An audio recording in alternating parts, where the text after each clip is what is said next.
ሶስተኛ የተባረርኩት ሌሊት ነው የተባለው ከእውነት የራቀ የሰማያኑን ልብ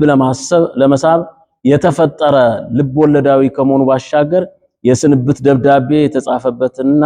ርክክብ የተፈጸመበትን የርክክብ ቬርባል ሁኔታ ቀኑስ የሚለውን አይቶ መፍረድ እየተቻለ ጋዜጠኛዋ ጉዳዩን በሰከነ ሁኔታ ተመልክታ ማጥራት እየቻለች በዝምታ ማሳለፏ በንጽጽር መጠየቅ እየተቻለ